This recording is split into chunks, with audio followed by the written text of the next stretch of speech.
In this episode, we're going to talk about micromanaging carriers. Now, carriers attack using their interceptors. They have to launch the interceptors, and then the interceptors are what do the damage. When you have carriers attack something, the interceptors come out of the carrier one by one. You'll notice initially there was only there were only a couple of interceptors attacking that nexus. And then, in the next few seconds, more interceptors emerged out of the carriers. I could get the carriers to stop attacking by pressing the stop command. So, attack, stop. And the interceptors go right back into the carriers and stop attacking. The fact that the interceptors come out one by one means that your initial damage dealing is reduced when you're fighting with carriers, because not all of your interceptors are out and attacking right away. Ideally, you would like all of your interceptors to be out and attacking immediately. And you can accomplish this. The interceptors, once they launch from the carrier, they actually only go back inside the carrier when the carrier is stationary. So if I say, attack this nexus, get the interceptors to come out, and now I run the carriers around, and now I used the stop command to get the interceptors to come back to the carriers, but if I tell the carriers to move a bit, so they're not going to be doing anything, and I box over here, you can see there's a bunch of interceptors still present next to the carriers, and if you watch closely, you can see the interceptors lagging behind the carriers sometimes as they move and turn. So the interceptors haven't gone back inside my carriers because my carriers haven't stopped moving. And that means that next time they attack, they're ready for all the interceptors to join the fight all at once, like this. You saw the entire swarm came out of the carriers all at once, rather than one by one.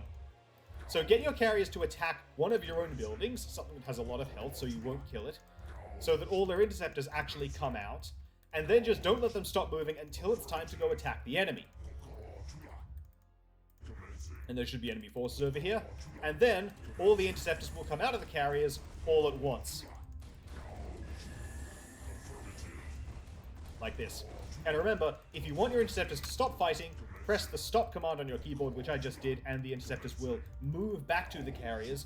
But as long as you keep your carriers moving, the interceptors cannot re-enter the carriers. They're still out, they're just following the carriers around. Also, the magic box technique that we discussed a few episodes ago works with carriers. So here's a probe that's trapped behind some buildings, and I'm selecting along with my carriers, and the carriers will start to stack on top of each other a bit more tightly. That means I don't have to worry about one carrier being further away from the others and getting picked off by the enemy. Although you have to be aware, if you have a probe selected along with your carriers, then pressing the stop command does not stop the interceptors from attacking. You have to have only the carriers selected for the stop command to make the interceptors come back to where the carriers actually are. So when you've got your carriers with their interceptors out, then you can command them to attack a specific enemy. The interceptors come out of the carrier, they go to attack that one enemy, and you can target down these enemy forces one by one. Now, when you have the interceptors out of the carrier and commanded to attack something specific, there can be quite a long distance between the carriers themselves and the thing that the interceptors are targeting. That lets you keep the carriers safer. As you watch this, you can see that I think some of the Goliaths have left. Here we are.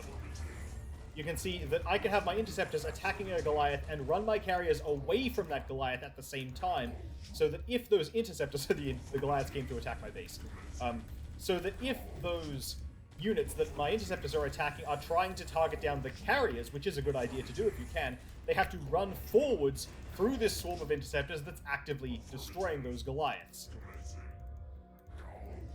in order to get close to the carriers to target them down. So this is very helpful. Instructions. Your command. Affirmative. Commencing.